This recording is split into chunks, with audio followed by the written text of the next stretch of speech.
You can kiss dreams of a Jalen Ramsey trade goodbye as the cornerback market continues to dwindle.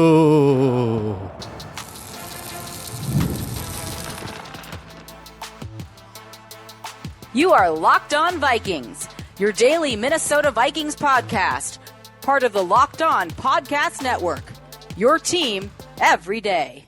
What's up, everybody? Welcome to the Locked On Vikings podcast, where we are always trying to learn something new. It's part of the Locked On Podcast Network, your team every day.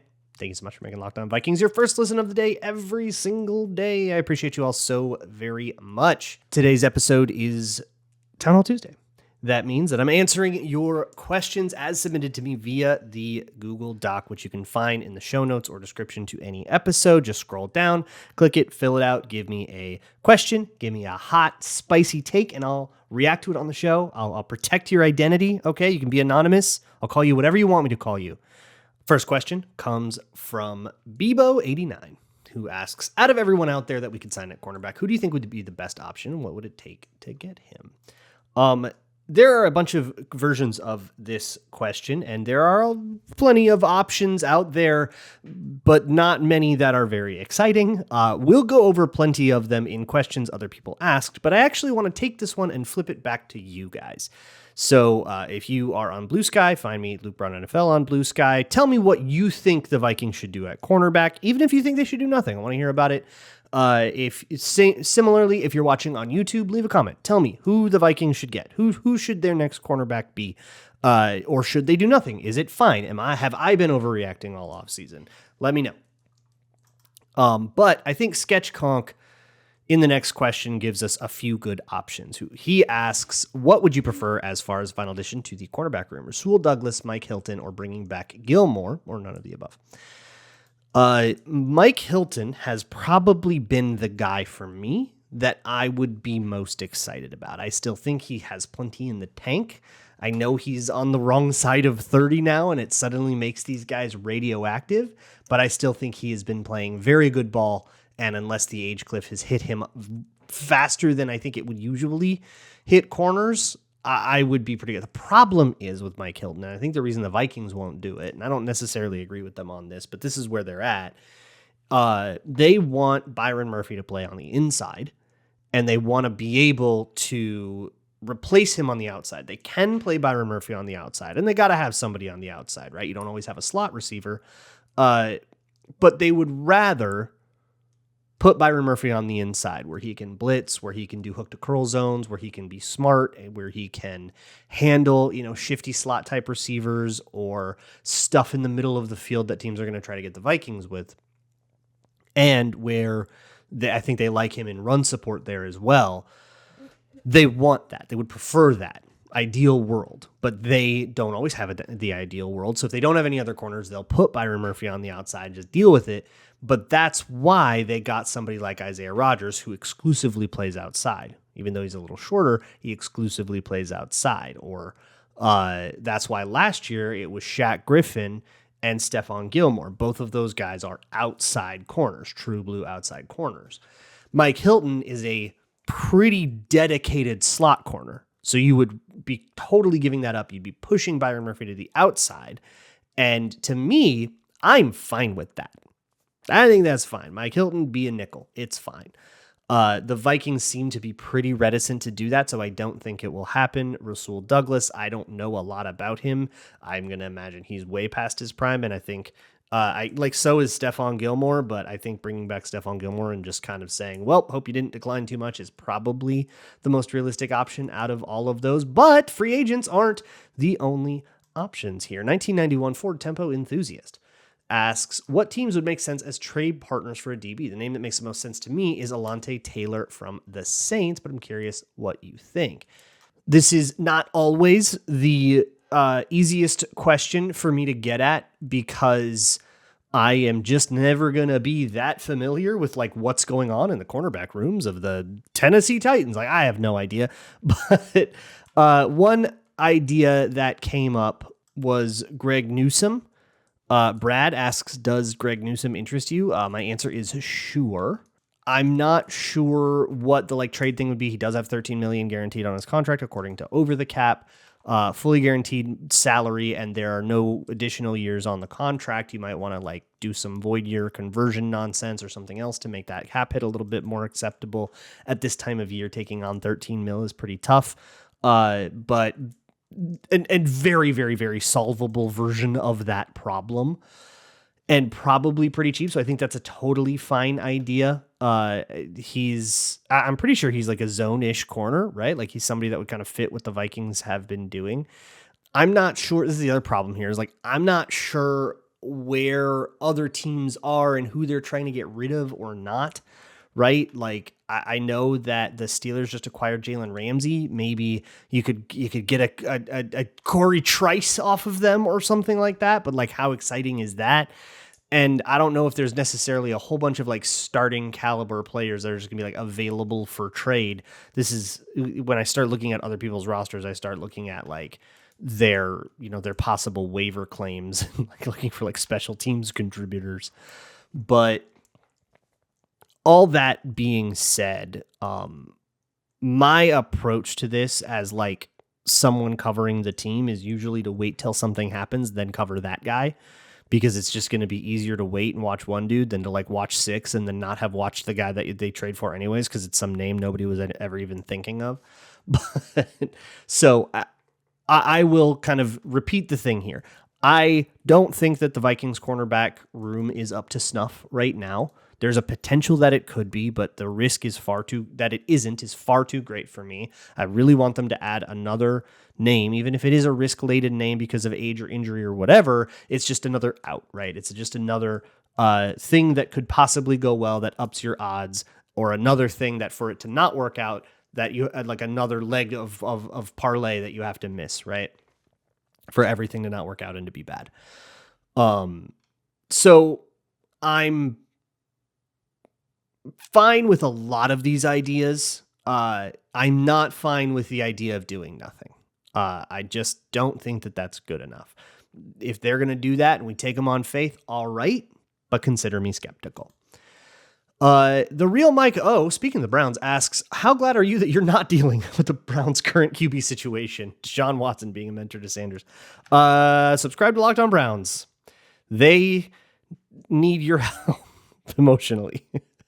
It's rough. I mean, the Shedeur Sanders stuff has always been deeply annoying. I'm pretty glad that I sort of didn't watch the QBs this year, and I went for I sort of focused my efforts elsewhere in the draft, because I think engaging in Shedeur Sanders discourse seems to just poison everyone's brains immediately, and I'm super glad that I just was able to abstain from that and just like let that not be any of my business.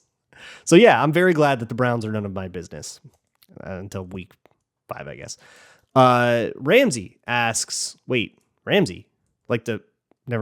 asks, given that the NFL is going back to the running game more than in the last 7 to 10 years, how many flea flickers should a team run on average in a game?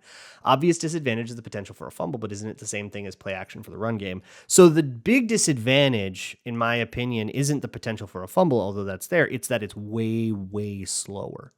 It's crazy. So you fake a handoff, it slows things down a little bit, and it requires a deep drop back. So like you can't have play action 3-step necessarily unless you're doing some like RPO kind of stuff.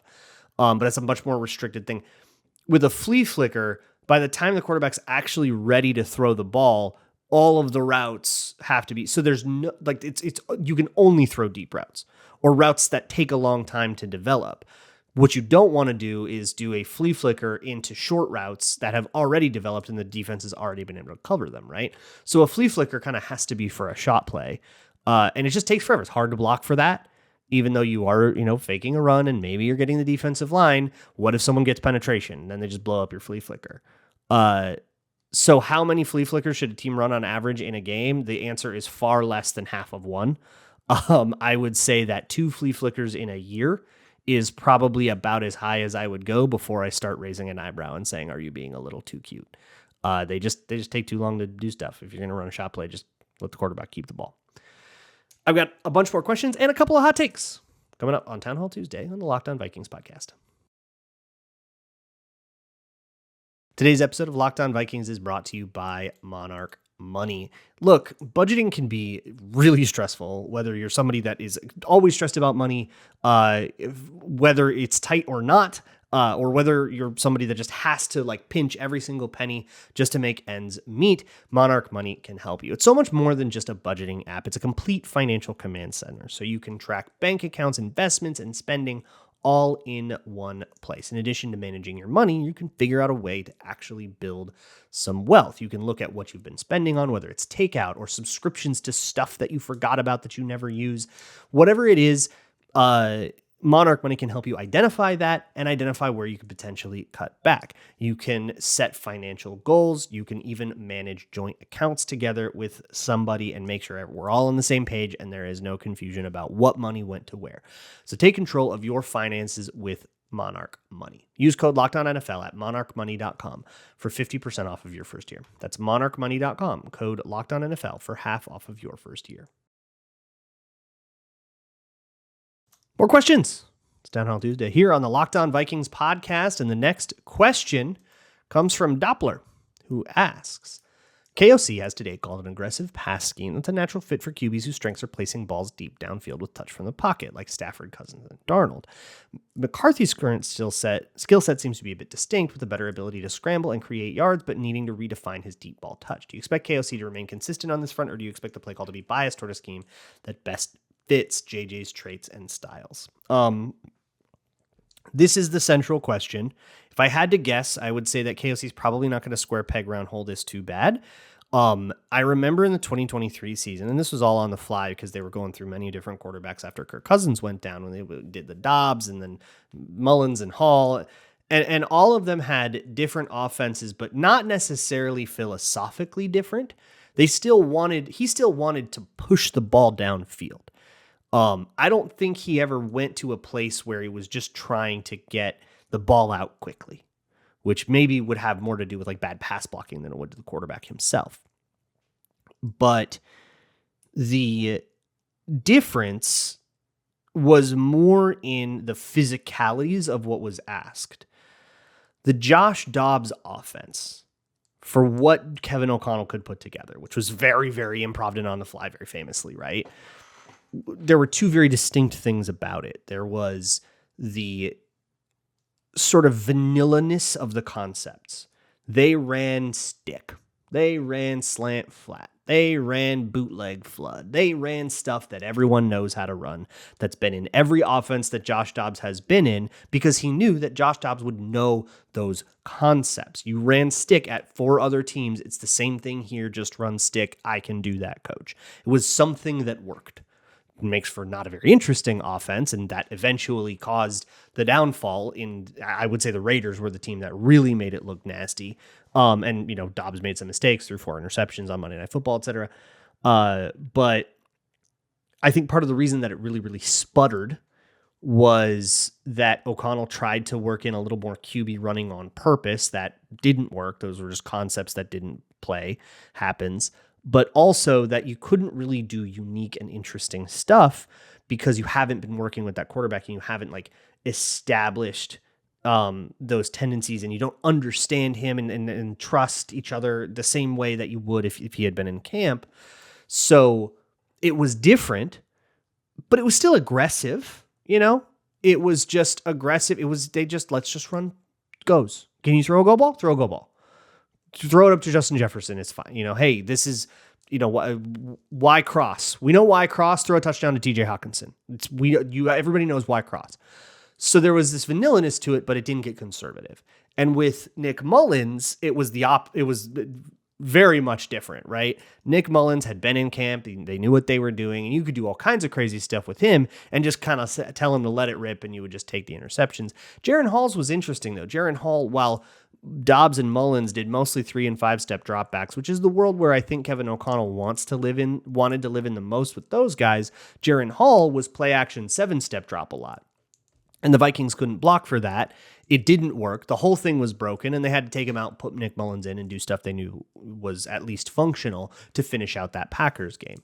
Jaren Hall himself had a pretty bad game, but I always thought that it was a little bit overblown how much it was on him versus how much it was on O'Connell trying too hard to tailor things to his skill set and creating something that didn't work because they were trying so hard to make Jaren Hall comfortable, which could be in and of itself a criticism of Jaren Hall. And then with Sam Darnold last year, it was a ton of 7-step drops because that's what Sam Darnold does best. He wants to push the ball downfield on his own. Plus, Kevin O'Connell also wants to push the ball downfield. You get the super downfield offense, right? So what it'll be with J.J. McCarthy, I'm afraid I don't know enough about him to be able to answer what it will be. But I do know that O'Connell will probably continue coaching aggressively and will tailor the details of drop depths, timings, and what throws are kind of relied upon to J.J. McCarthy's skill set. And we'll see what sort of offense that produces. I think the same thing's happening in Chicago with Ben Johnson and Caleb Williams, and I'm very curious to see what kind of offense that produces. And crucially, is that going to be a functional offense, or is it going to be a Jaren Hall situation in one of these places? Fluke Braun, you got me, sir, says, do you think the QB run game will be a bigger part of the playbook? JJ McCarthy ran a decent amount of QB read option and running plays. No, that's a college thing more than it is a JJ McCarthy thing. I'm sure you could do a little bit of read option if you want. You could add it to the running game, but I kind of doubt it. In the NFL, you don't really want to expose your quarterback to that much pain unless they're like, Lamar or Josh Allen or somebody super dynamic with the ball, Jaden Daniels, right? That can really, really make something happen. I don't even know if Caleb Williams should necessarily be in a huge QB running offense. It was the only thing that was remotely working for them last year. So I get why they sort of turned to it more, but I don't know if you want that to be plan A, is get your quarterback lowering his shoulder and getting hit and invert veer all the time, right? Unless that dude is Lamar Jackson and you put the ball in his hands and anything can happen. Dave Kahn asks, we all agree KOC is a great coach. Does he have one outstanding characteristic? I would say it's the one I just described. His ability to tailor things to his quarterback, his ability to make quarterbacks comfortable, to bring them along, to get the best out of them, and to sort of navigate really, really sketchy situations that the Vikings have been in at quarterback since Kirk Cousins went down. They have not had the guy that they want under center yet. Since Kirk went down in Lambeau in week 8 of 2023 because JJ McCarthy was hurt. So they haven't had the guy that they've thought was the future, and they've kind of been scrambling for 25 games now. And they've made an offense really, really, really effective out of that. And I think his ability to constantly make quarterbacks comfortable is the thing of all the things about Kevin O'Connell that I think has paid the biggest dividend. Fruitful Chip has a question from France. Says, assuming Brian Flores agrees with us on the state of the defense, is there enough variance in scheme and play calls to make it through the season with our DBs, or will it be figured out halfway through and lose to quarterbacks not named Stafford and Goff? Rams not on the schedule this year, right? I don't think the Rams are on the schedule, so it's just Goff this year, and I would say Burrow probably lands in that same category as guy that can spread the ball out and beat a blitz just by getting rid of the ball, but not without contracting the offense. I think the Bengals are kind of that, and you're getting them week 3 too, which they'll be healthy, but they also always start slow, so maybe that's nice. But but the man, it's the golden question, isn't it? What will happen to the Brian Flores thing this year? Look, Brian Flores' defense exists in a sort of gimmicky reputation, but I'm not sure it's quite that gimmicky anymore. I think it's what started as a gimmick just has become their identity. They just live in 5-man surfaces. They just live in 5-man pass rushes all the time. Some teams are going to be better against that. Some teams are going to be worse against that. There's going to be pros and cons just like there are to everything. But what I will say is I think the Vikings need to take the next step to being a true contender. The Vikings need to have reliable man coverage available to them. They need to be able to say, hey, let's just man up here in given situations. You can't just zone it off in a 2-minute drill and expect the other quarterback to just blitz a bunch and expect the other quarterback to make a mistake. You can do that when you're playing Mac Jones. You can't do that when you're playing Super Bowl contenders. And the Vikings have a few of those on the schedule, not to mention if they want to go anywhere, they're going to have to play a bunch of those in a row in January. So I think you do need to have man coverage to go where it's going to hold them back. It just will. I'm sorry. If you can't play man coverage, you're just going to be held back by that. You're going to lose games at some point over it. I don't know if it's going to be like a matter of, whoa, they got exposed. No, it's a weakness that they have that will happen to them eventually. Maybe it'll happen week 2 and then never again. Or maybe it'll happen week 15. Who knows? I've got a couple more questions and then a few hot takes next on Locked On Vikings.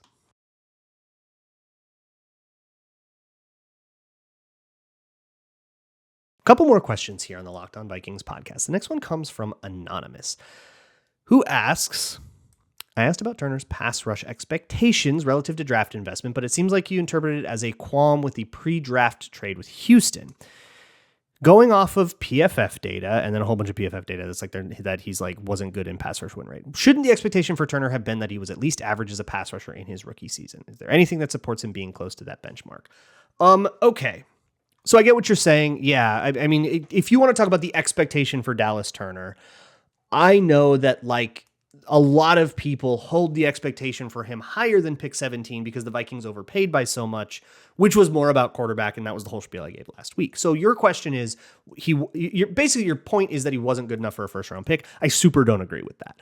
A first-round pick rookie, especially when you pick a young one, shouldn't be expected to suddenly be an NFL, like, full-on, realized version of himself. I think you want to see progress. We unarguably saw progress over the course of the season. You want to see, you want to have an idea of what the vision's going to be for the next few years of him, right? You want some sense of like, what are they going to do, right? Lewis Seen, you didn't get that. He didn't play at all. He was a healthy scratch the whole time. And you're like, okay, that's not giving us anything about what, we don't know if the Vikings have any idea of what he can be. We don't know if we don't know if there is any idea of what he can be. And it turned out that there wasn't. They would cut him a couple years later. Dallas Turner, you very clearly saw this, Van Ginkel role that he would step in, Swiss Army knife it, do all these interesting things for the defense, and become sort of the new Kyle Van Noy for the Vikings. That he would pass rush mostly, he would back off into coverage a lot. And you can tell. So for me, I am absolutely satisfied with the rookie season that Dallas Turner had. Maybe I'm the only one. Maybe that's a super hot take. Maybe I'm on an island, but I'm not really mad about being on an island. I might go swimming. I to the point that you're making, which is a bunch of pass rush win rate stuff and how he ranked in PFF pass rush win rate. For one, I do not respect that stat. Pass rush win rate is, I just don't think a realized enough analytic yet. And I think it's a little bit too beta testing mode right now to be able to like start looking at rankings since 2006 and like calling it math. But also I don't think you need to go to weird PFF stats to make this point. He was unproductive no matter how you slice it as a pass rusher. That's very true. First half of the season, Dallas Turner was extremely unproductive when he was on the field. Again, I don't know who you are because you're anonymous, but I don't know how long you've been around Locked On Vikings. But if you haven't, let me catch you up on all of the stuff that I have done. I think I have 5 different Patreon videos, all of which are free to watch now from the season, going over his debut, the next few games. I think I came back around to it in like October.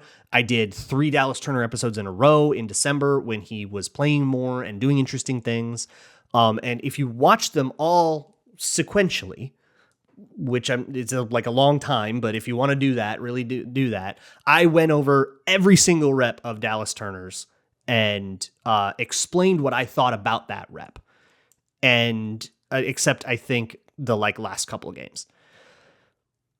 And what I saw was really key growth, getting more familiar with the scheme and what he was being asked to do, which was extraordinarily different than what he was asked to do in Alabama, like extraordinarily different. So that's one thing. So like his rookie season to me is this really clear picture of a young kid waiting in the wings behind 2 Pro Bowlers, taking his time to kind of get his feet under him and learn a new scheme and new responsibilities and new techniques and new ways of walking. And it took 8 to 9 weeks to get himself sort of over that to get a real handle on things. And once he had a real handle on things, he really started to flash while still sort of being stymied by the fact that Van Ginkel and Grenard were both having phenomenal seasons. And you can't really put Dallas Turner on the field without pulling one of those guys off, which is always hard to do. To me, that is just this super clear picture. But that picture wouldn't necessarily produce like really good pass rush win rates or really good pressure or sack numbers. Mainly because when he does go on the field, he's doing dirty work. They're throwing him at Trent Williams. They're throwing him at Andrew Thomas early in the season. They're throwing him at whoever the best tackle is and saying, okay, you get to block the rookie and we're going to put your second best guy on Jonathan Grenard and get a sack that way. That happened constantly. Dallas Turner and Patrick Jones. Patrick Jones actually got some sacks doing that, which was really impressive. So all of this, I always feel like I'm coming across as like I'm making a ton of excuses, but I'm just trying to like explain what happened. And I feel like that just gives you so much of a clearer picture. Go over the reps with me. You don't even have to do it yourself. Go to patreon.com/LukeBryanNFL, search out Dallas Turner, pick a game that you recognize that you want to watch back again, and watch it with me. So I know that was a really long-winded answer to a relatively simple question, but yes, there is something that supports him being close to that benchmark. It's me. And I feel pretty confident just asking you to either take me on faith or go watch the multiple hours of video content that I have produced showing my work on that. And if you still disagree after you watch that, then I'm totally at peace with that. Last question, and then we'll have some hot takes. But the last question for now comes from Grill, who says this was a debate amongst my friends. You must pick one. Who would you want to see the Super Bowl? Packers, Bears, or Lions? Obviously not happy about any of that. I think a lot of people would say the Lions. I would hate that. The Lions are dead last on this list for me. I cannot see the Lions win one before the Vikings win one. It would be very emotionally difficult for me to see the Vikings after being the juggernaut that they were for so long. And so many different stints of being a juggernaut, because they were so good in the 90s. They were so much better than that in the 70s. And they've had these, 09, 2017 teams that also had a chance. And to do all that, and then for the Lions to like be good once and just like they finally produced one good sustainable team, and have that team actually do it in the way that so many eras of the Vikings couldn't, boy, that would do me great harm. So no to the Lions. I'm going to say the Bears. It's close with the Packers and the Bears, but I think I'm going to say the Bears. For the Packers, I've seen them win the Super Bowl enough where it doesn't like it's like, what's another one? I've seen my rival win the Super Bowl twice in my life, and it was the Packers. A third one, it's like a diminishing returns thing. Doesn't harm me too much, but I do hate the Packers. I hate the Bears just as much as I hate the Packers, but it just doesn't have the same energy, the Vikings Bears rivalry. It doesn't have the juice that it had maybe back in the 70s or 80s pre Brett Favre, when it was the key rivalry of the Vikings. And they've already won one, so it's not like they're going to win their first one in forever. It just, I don't know. It doesn't feel like it would have the same juice. So I'll go with the Bears. Okay. Couple of hot takes. First one comes from Shaq. 3 of the 4 NFC North teams finished below 500. The Lions struggle. The Packers defense turn into Swiss cheese, and every wide receiver on the roster records a career-high drop rate. The Bears are the Bears. Sure, man. The Lions regressing a little bit after losing, like you said, losing both coordinators and having a brutal schedule. Look, the whole NFC North has a brutal schedule, so I get it, right? We have to play the whole AFC North. That's tough. We have to play the whole NFC East, right? Philly and Washington. That's tough. Even Dallas might not be as easy of an out as they may have seemed a couple months ago. Maybe New York figures like that's not the easiest. Yeah, it's a tough schedule for the NFC North this year, and the Lions have to play a first place schedule. But the thing about a first place schedule that for some reason everyone just forgets, I hate when people say first place schedule, because the Lions don't have to play the Lions twice. All the other teams have to play the Lions twice. That's why they make a first place schedule the way they do. And I feel like I'm taking crazy pills and everyone just forgets the Lions don't have to play the Lions. But either way, I could see them slipping back a little bit. They are going to probably get some injury luck regression, and that'll help them. But yeah, the big brain drain is tough. Losing Frank Ragnow is tough. Maybe there'll be a bit of a regression. Below 500 is a lot, though. Red Homer Hanky says dipping fries in tzatziki sauce is superior to dipping them in any other sauce. Fight me. Wow. I can't go there with you, man. That's nuts. I mean, the classic ketchup or various like aiolis. I think the Brits are almost onto something with malt vinegar. The problem with malt vinegar is it's so thin that you either have to like delicately like drizzle it on every fry and get it all over your fingers, and it's this like not pleasant thing, or you have to put it all on all of the fries at once at the beginning, which then makes them soggy. But flavor wise, the salty with the malt vinegar brightness, great, love that. I just wish there was a slightly better like physical mechanism for delivering that. As always, the Brits almost got a food thing right. But I like a tzatziki sauce is good, but I don't know. I none of it doesn't juice me up the same way that like a lot of other condiments would. So yeah, I don't know. Your favorite is your favorite though. Like you do you. Red Homer Hanky. Go him. I will see you all tomorrow. And as always, Skol.